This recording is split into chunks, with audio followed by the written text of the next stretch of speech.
Seeing is believing. Dhamma Talks by Sayadaw Nyanabhasa.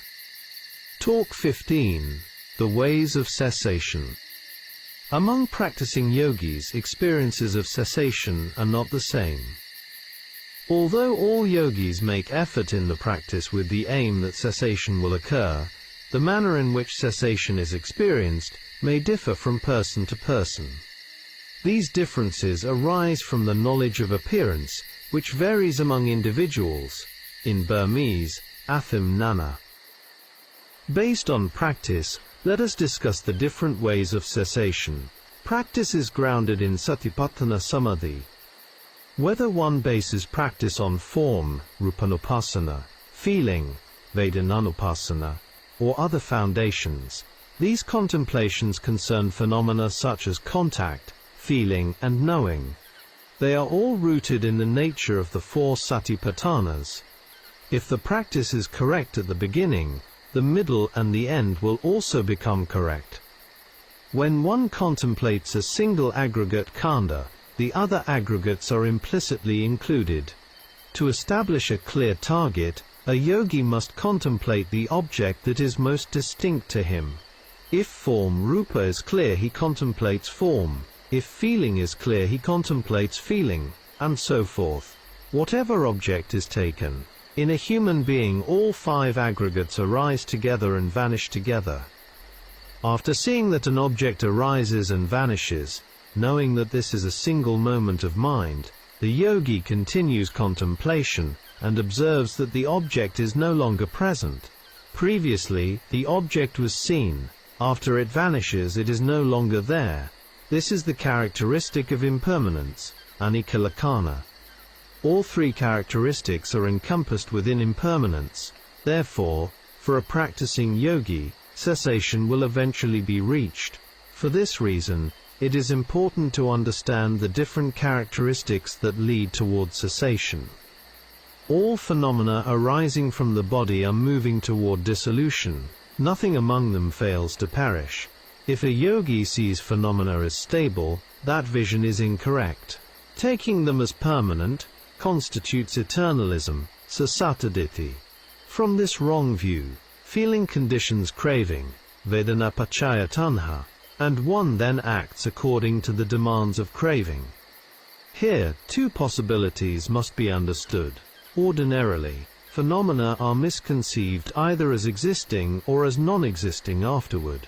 Mistaking non-existence as absolute non-being is known as annihilation view, nati bhava panati. Correct discernment, however, sees the transition from existence to non-existence as included within the characteristic of impermanence, anicca lakkhana. If the yogi discerns this correctly and continues contemplation based on the sense bases, insight deepens. Initially, phenomena appear unstable in the mind. Subsequently, remaining with them becomes unbearable. By discerning one characteristic clearly, the others naturally follow. At the moment of cessation, the process ceases together with one characteristic. In the yogi's experience, this appears as arising suffering and vanishing suffering. This direct seeing is the characteristic of suffering, dukkha lakkhana. From repeated suffering to cessation. After that stage, one no longer wants these instances of suffering, dukkha, to arise. Yet, they still arise. One does not want them to persist, yet they persist. One does not want the body to experience pain and aching, yet pain and aching occur. This does not happen according to desire. It happens according to causes and effects. In this way, the characteristic of non-self, anatta lakkhana, appears in the yogi's mind. Then the process repeats. Phenomena arise again and again and cease again and again. The characteristic of unattractiveness, asubha lakkhana, appears to the yogi, together with the perception of momentary death, karnika marana. Seeing this, Mogok Sayadaw advised, do not deliberately contemplate impermanence, suffering, non-self, or unattractiveness as concepts.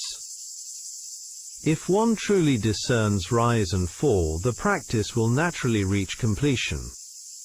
Now let us speak about cessation and the four characteristics. With sustained contemplation of arising and vanishing, knowledge matures. The yogi clearly discovers instability. At times the process becomes faster and faster, at other times it slows down more and more. In this way the process unfolds, until suddenly it happens very quickly and then stops instantly.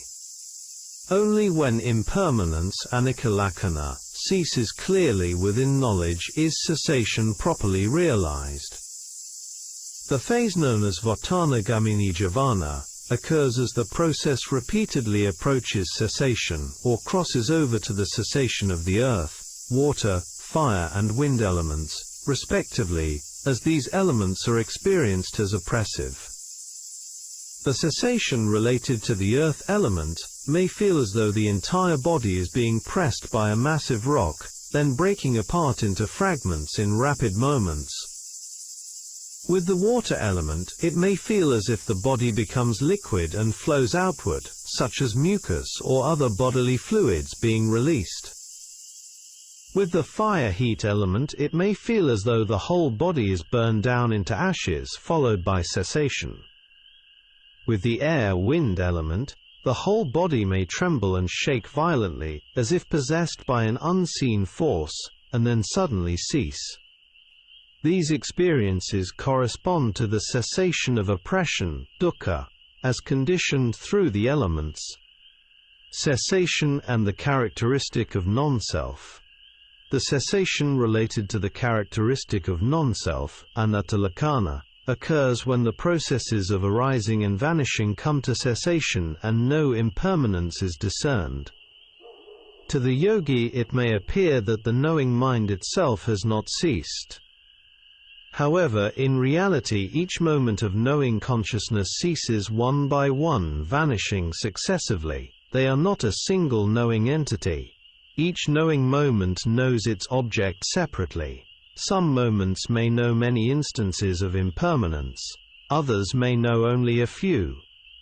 Therefore the yogi must know the impermanence of the object, and the impermanence of the knowing consciousness itself continuously. If the yogi understands cessation in this way, it is called cessation in terms of non-self, anatta-lakkhana nirodha. Here the cessation of non-self may not yet be completely clear to some practitioners. Illustrative case, anatta cessation in practice. Note, in what follows, I present an example of a yogi's experience related to the cessation of non-self, extracted from a Dhamma talk by Venerable Adhikaramsi Sayadaw, U Sun Luin. He mentioned an Italian practitioner named Eduardo, who practiced anapana, mindfulness of breathing, for 2 hours of sitting meditation every day over a period of about 2 years. Later, he traveled to Burma in search of a teacher. Under the teacher's guidance, he practiced diligently and discerned impermanence, which he described as seeing emptiness, sunnata. The teacher recognized his spiritual development and instructed him to continue contemplating in greater detail, for example during walking meditation, so that insight could mature further. Experience of anatta cessation and fruition.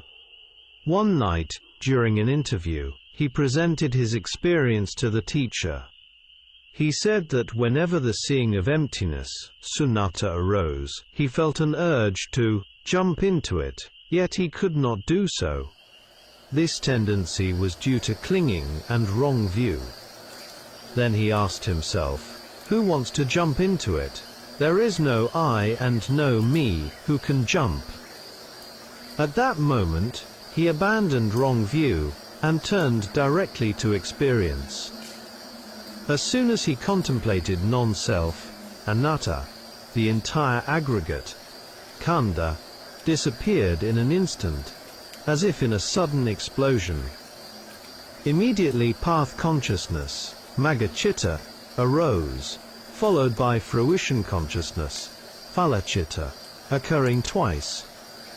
In some cases, for those with keen faculties, 3 moments of fruition consciousness may follow. Then the teacher asked him, "Are they the same?" He replied, "No, they are similar but not the same." The teacher then said to him, "I think you have come to the end, but do not believe what I have said. You must verify it for yourself." After that, the venerable teacher instructed him further on how to enter the fruition state, Phala Samapatti.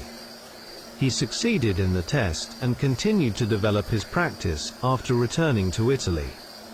The experience of Sayadaw Ukandima may also be understood as a case of cessation in terms of non-self, Anattalakkhana Nirodha. See my translation of his autobiographical talk, The Noble Search, Thai and Gudama. Cessation related to asubha. The cessation related to the characteristic of unattractiveness, asubha lakkhana, occurs close to cessation itself. At that time, the appearance of an asubhatha form, such as a corpse, may arise to the yogi. He sees it as gradually perishing and finally coming to cessation. Here, cessation occurs together with the appearance of asubha in the knowing mind. The yogi directly experiences the complete fading away of that object,